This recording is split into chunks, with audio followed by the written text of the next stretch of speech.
Hey Stars fans, welcome to a wonderful episode of Mighty Melbourne Stars podcast. I'm Heath McDonald, aka Mighty Melbourne Stars, and I'm joined as by always. Hey guys, Jacob here from Melbourne Stars News. Pleased to be back on yet another review. Once again, a positive one. We moved to 4-0 against the Sydney Thunder. We're also joined by Robbie today, who's our guest, along with Sam. So welcome on, guys. Thank you Thanks, very mate. much. And yeah, I'll hand back over to you, Heath, to kick us off. Yeah, so last night we made a statement win, absolutely crushing the Thunder. What did you guys think about that? As we love beating those pricks down the highway.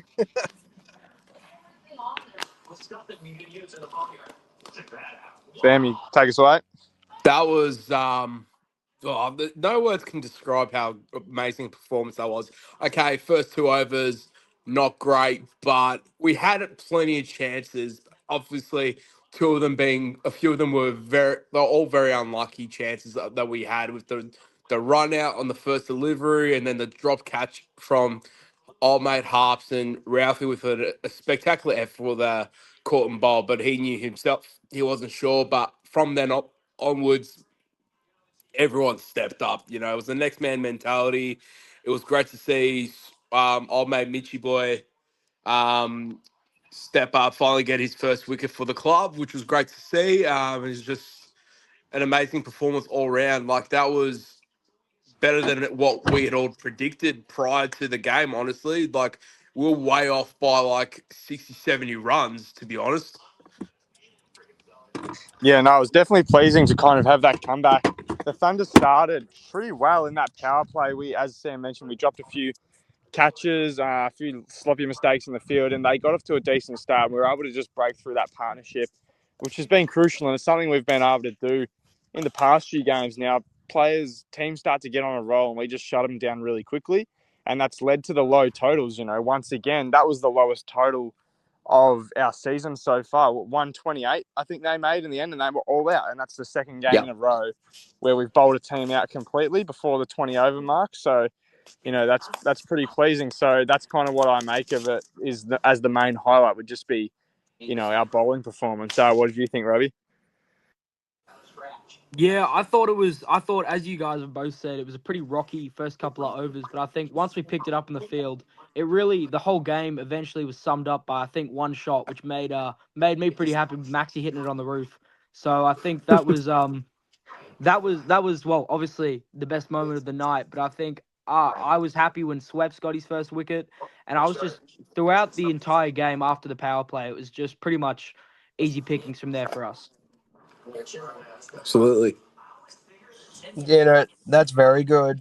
So obviously we go 4-0. So how does that feel? And it was basically just Maxwell and Joe Clark and our batters just taking the piss out of the Thunder, which was quite funny. They were like, "No, we just want to end this quickly and just go home and just do whatever we want," because it just looked like we were so cool out there. We just couldn't find any negatives to find in that performance, but it was just so fantastic to see us absolutely dominate a game and not look back.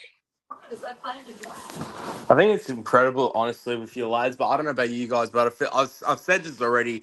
This momentum we have, I feel like we can build this up into the second half of the season now. So I feel like, especially our next game in 4 days' time against the Brisbane Heat at the Gabba, I feel like we have a decent opportunity. But I think they're the team to beat at the moment. I can't believe I'm saying that, but I thought it'd be the Scorchers, but I think it's the Heat at this rate. The way they're going, they're looking pretty dangerous. So I reckon maybe not. We don't need to make any changes. Hopefully, Clark's all good with his finger injury, but it was great to see him step up in the batting last night. Making 60 runs, got out via. I'll admit it. One of the freakish catches I've seen in quite some time from Matty Gill. So I'll give him credit for the catch because that was an incredible effort, if I'm being completely honest, on the boundary as well. So, but apart from that, everyone did their job. Sids again, TC with his bowling, like everyone just stood up when it mattered. Yeah, and how good's it been just to see, you look on the Big Bash app, we've got the two leading wicket takers, in Tom Curran and Harris Ralph, both tied on 9. And then just a couple of slots down, you got Peter Siddle and Marcus Stoinis. It's key to winning the games. It's in the AFL. You know how they say defenders, backlines win premierships. It's kind of like our bowling attack. These guys are doing the dirty work and just taking out big targets. Matt Short, guys like that who we've come up against, David Warner. Those guys are threats, and we've seen them capitalise on other teams. And our bowling attack has just been able to shut them down. Obviously, Absolutely. Yeah, yeah, you go. I agree with that. I think you were saying that I think it's our top three. Is Siddle third or is he fourth for our wickets? I think he's 4th at the moment. I might be wrong though. Yeah. Well, we have, I think, 4 of the top 5 in wicket takers, and it's pretty much summed it up. Like, we haven't batted first yet, so we don't know we've seen the capability of our batsmen, but we haven't seen our peak perform. We haven't batted out a full 20 overs yet. So I think once we can get the opportunity to see that, I reckon we could, depending on the wicket, be on for a humongous score. So I think, as Sam was saying, the Heat are definitely the team to beat at the moment. They've got all the momentum. We beat the Hurricanes, who I thought going into the season were going to be the team to beat. So at the moment, I'm pretty chuffed with the way that the Stars are playing it. And I was watching it with a mate last night, and he was going on about, oh, Sammy Harper, he's either got to get out or start hitting the ball. And I looked at him, I'm like, mate, you're being a dickhead. All right, he's playing his role. He's just come off. He's just come off hitting 100, and it's amazing to see that he's been able to, slot in and actually play the second fiddle to Joe Clark and then to Maxwell to be able to get them on strike. He doesn't have to go play, big shots every single ball to just try and hit a boundary. If someone's got momentum at the other end, Sammy Harper, I think, played excellently for his 30-odd runs off. I mean, obviously about 30 balls, but I reckon he played pretty well for that.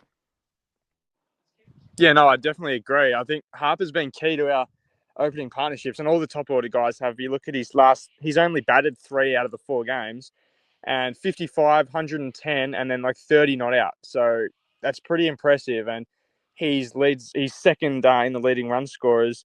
So that's obviously key. And another thing I kind of want to mention, and I'll get your guys' thoughts on, is our batting lineup. We know Rogers had that injury and we moved him to 4, and we've been so lucky that, we didn't even need those guys to bat last game. We've had a lot of flexibility. But yeah, as Robbie mentioned, if we are going to there goes Heath. Should join back. If we're going to set a total, then, we probably are, and we're going to get through 20 overs. We probably are going to see more of our batters at the crease. I'll go Sam, and then Robbie, what's the lineup? Would you make any changes to the lineup? Are you happy with our opening partnership? Do we need to tweak things, or is everything working well?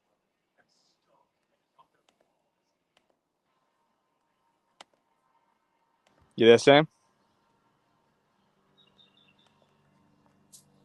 Robbie, you want to take over? Yeah, I'm happy to take it away. Look, I think I was speaking to you before the season. Before the season at least, I am not a big lover of Tom Rogers. But, I mean, going into his form, I mean, he had that 30-odd in the first game, and it was an impressive 30. But seeing just how Harps has been, electrifying over the last couple of weeks and being able to play his role when needed as well, I don't know if we have the space for Rogers. I think that it is good that he is, in form and stuff. But I think that having Harps and Joe Clark open the batting, I think it should be as it is, Kellaway in at 3, Stoin at 4. I think Maxi needs to bat at 5, Hilt at 6.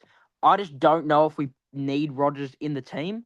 I think 7 is interesting if we want to play Tom Curran there as the all-rounder and then play with the whole bowling tail. But I also think that we don't really need that, considering we have Maxi Stoin that can go out and bowl those 4 overs any given game. So you don't 100% need that extra bowler, because as I just said, you've got those all rounders. So I think it's definitely interesting with our lower order. So I think our top order is pretty set in stone, which I think is a bit unlucky for Tom Rogers, as we all know has been coming into a fair bit of form into the season with those preseason games and that first game of the season. But at the moment, with us just flying, with our openers doing as they are, I don't see where Tom Rogers gets in, which is unfortunate for him, given obviously the circumstances. And I guess his injury just came at a very unfortunate time. What do you think about the Tom Rogers situation? Yeah, it's a tough one. It's an interesting one because he's a good young role player, if I'm being honest. But at the same time, prior to the season, he had a few good knocks for the Stars Academy in the NT, as I've previously heard. But in saying that, though, I feel like the next man up mentality is a big one for me, and I feel like it has been Sammy Harper so far this season. But even in the bottom line for us, it's been Tommy Curran, because looking at the scoreboard, we kept everyone under 30 runs last night. Like Shadab Khan got 25, Gilks got 24 off 13, and we, like you said, we kept them. But in saying that, for our batting lineup, I'd keep Rogers at 4-5. I mean, we don't exactly have much other batting depth we can bring in at the moment. So unless something drastic happens, you'd bring in John O'Malley as the first choice. But then again, we can always just reshuffle the order by bringing up Maxwell and Stoinis.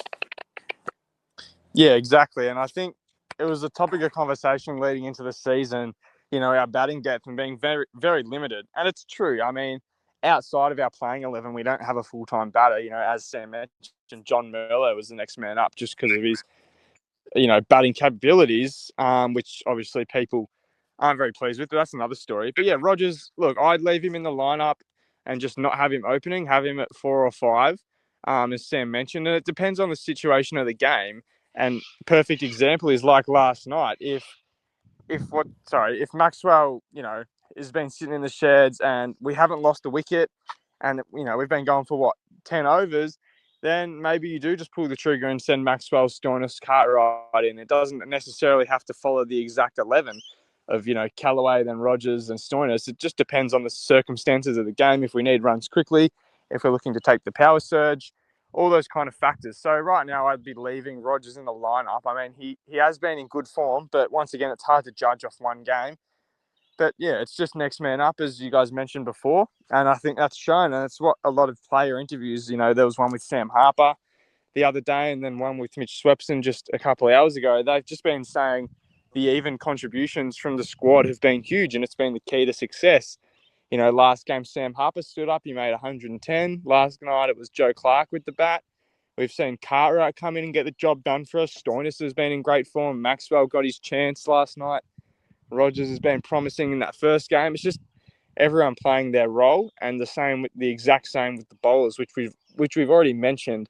The statistics and the leaderboards there. It's been great to see, and it's the reason why we're winning. And if it ain't broke, don't fix it. That's what me and Heath have been saying. So look, I think we have to leave it for now. Look, having Curran at 8 just gives us more depth, and bringing Rogers in, having those kind of 8 guys who can really have a bat, it helps. It's not that we need that depth. Our depth hasn't been tested yet, but who knows? There could be a game where the wicket is just not favouring us and we are losing batters quickly. Because, no matter how good a form we are, there are going to be games where players just don't perform or have a bad night. So, Yeah. look, I think we got to leave the team for now. And yeah, that's all I really have to say. Heath, do you have anything else you wanted to add about the Thunder game? Oh, I was just gonna say, like, it was so funny seeing the Thunder just lose and suck that they think that they were gonna beat us, but they really didn't. Like, I just thought with the game we're playing, like, I can't see any team that would come close to us. Like, I know we've bowled pretty much every team, but we haven't been tested yet, and I feel like we will be tested throughout the competition stages. You're on But mute, mate. I'm like what I'm seeing. It's just we just need to keep on going, like take one game at a time. But I seriously think this will be our year. That this year we're we're just I don't know what to say. I can't praise us enough. Yeah, I 100% agree with that. I think should as we were, I mean, you missed a little bit of our conversation before, but we were talking about the Tom Rogers situation. I was actually pretty interested in hearing your, thoughts on that because obviously with Sammy Harper coming into form, and in my opinion, Tom Rogers being a young bloke, I feel if he doesn't bat every week, he could lose a lot of confidence. I mean, we saw how big his confidence played in last season. He was, I mean, in lack of better words, shit last season, which was pretty unfortunate and led to a lot of Stars fans losing a lot of hope in him. So I feel it's a pretty difficult situation with our openers. Obviously, Sammy Harper dropped down the order last year, but obviously this season coming up, hitting the half century, then the 100. I don't see where he fits in, and as I said, him being a young bloke, I feel if this isn't our year, and if we go into next year, I think that he's a player that we look to move on from in search of a kind of lower order batter, almost like a Jordan Silk type of player that can come out and hit the ball, but doesn't need to bat every game. Doesn't even need, but he's also an awesome fielder. I was pretty interested in Heath's thoughts on the Tom Rogers situation. Yeah, I really don't mind Tom Rogers. Like, we don't need to jump the gun with him. Obviously, the season hasn't ended yet. Tom Rogers will get his chance. We can trust the team to know where to put him. Obviously, I don't like Merlot where he is. I'd probably replace Rogers with Merlot, like in the batting order. I don't know why Merlot's getting a promotion, but I know what they're trying to do. I think just keep Rogers and see how he goes. And like we said, we just got to just keep on doing what we're doing. We're not doing anything wrong at the moment. We're ticking every box, but we are going to have to get over a bogey side to prove ourselves, and that's against the Scorchers, but that'll be for another time. Robbie, what are your thoughts on that? Yeah, I mean, as I said, prior to the season, I was a big hater on Tom Rogers, seeing him in the Stars Academy games and then going out to bat in that first game and looking pretty promising. I'm not mad at keeping him in the team. My only, as I said, doubt, I guess, is him being a young guy and losing confidence. If Sammy Harper hadn't come into form, I'd be more than happy to keep Tom Rogers' momentum going, him playing top of the order, you know, keep going at what he was at the Stars Academy and first games. He bats high in almost every type of format that he plays, and I would love to see him succeed. I have become a little bit more of a fan of him. Still not my favorite player, but I'd obviously like to see the Stars succeed, which in course means he needs to succeed. So I'm hoping for exactly what Heath just said to be exactly what happens. But I'm just obviously a little bit skeptical of it. But as much Yeah. as I can hope, Yeah, for sure. I mean, obviously the trade period and free agency period comes into factor. I'm not 100% sure on Rogers' current contract. I believe there's another season after this, but I know you mentioned before looking for other pieces that could fit better. It's a tough one, but once again, you never want to jump the gun. As Heath said, before you know it, we'll have Maxwell and Stoinis retired, Joe Clark being an international. We'd love to have him back. I'm sure if he continues good form, we want him back next year. He's only 29, 30 years old, so I'd be happy to have him back if he'll continue playing, but there's no guarantee. So, you're searching for opener spots, and we're lucky we're in what you call a good problem at the moment. We've got 4 guys in Clark, Harper, Rogers, and Callaway who are all capable of opening the batting, and they're fighting for that spot in the lineup, and they're all in great form. So it's a good problem to have, because we're not sure who to put in, but at the same time, it's a much better situation than last season, having 2 openers who are not in form and struggling to really replace them with internationals like Duckett and Lawrence coming in on the other side. It just made for a messy season, and that showed on the ladder in the first half of the year. Obviously, we were lucky that our big guns stepped up, but yeah, look, I just think it's not a bad issue to have, and they'll all get their chance at the end of the day. No matter where they come in, there will be times in games where their skills will be required. But I guess that wraps up most of the stuff in regards to the lineup and our thoughts on the Thunder game. Heath, did you want to close out with anything? I'll end the question. I'll ask a question on this. Do we have the list to go all the way from what you've seen? I know it's early, but it's pretty much, do you see enough that we can go all the way with the list that we have? 100%. I think it's just where we play comes into factor. Optus Stadium, we never play well there. So that comes into play. The Scorchers have a strong batting attack, not so much bowling attack. It's just making sure we continue with a good lineup. I think just consistency within the group. If our bowlers are going to continue to perform and our batters are going to continue to make runs, then there's no issues. I want to see us set a total a couple times before finals, just to see how we go doing that. But we definitely have the squad that can take us there. I think the 11 that have played the last 4 games, bar Merlot, they're capable of easily winning it. They're some of the best players in the competition, leading run scorers and wicket takers, paired with the experience of Glenn Maxwell and Hilton Cartwright and Stoin and Pete Siddle, guys like that. We easily have what it takes. It's just, anyone can win any game of the Big Bash on any night. You know, it's such an even competition. You could go undefeated all season, then all of a sudden you have a batting collapse, your bowlers don't perform, there's an injury, the pitch isn't favouring you, you lose a review. Like, there's so many factors that can happen that can just turn a game instantly. So while it's great to win your regular season and clearly be the best team in the competition, you know, things can change just like that. So we just have to hope that everyone stays fit, and we continue this form. But yeah, to answer your question, yeah, I think we have the squad that can take us to our maiden BBL trophy. Yeah, I 100% agree. God, when you said batting collapse in a final, I automatically went back to flashbacks to that Renegades game, which still gives me nightmares. Going, Yep. you know, went to that game and I was with a bunch of Renegades fans. Safe to say, it wasn't Oh, no. a fun ride home.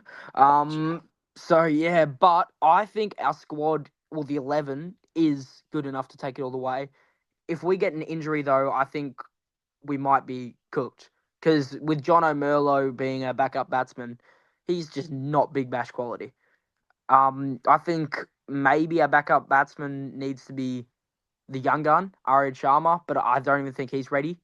I think that we need to find a backup batsman, but at the moment we don't have one. So at the moment we're relying on no injuries coming into play, which through these first couple of games we've seen both of our openers, come off the field.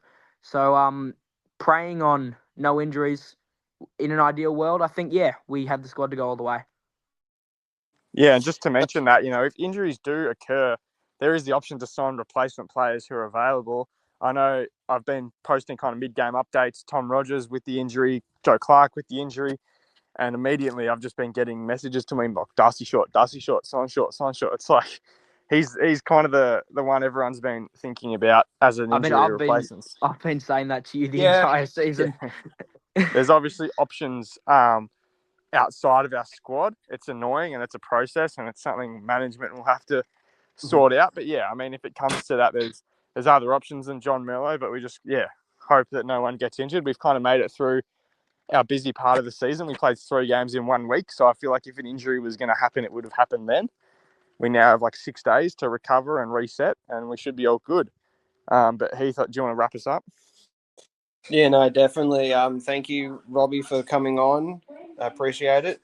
Been an honour. And just thank you, Jacob, for coming on again as well. Thank you, Sam, who's not here. He dropped out. Just don't forget to subscribe, follow the YouTube channel, our socials, and yeah.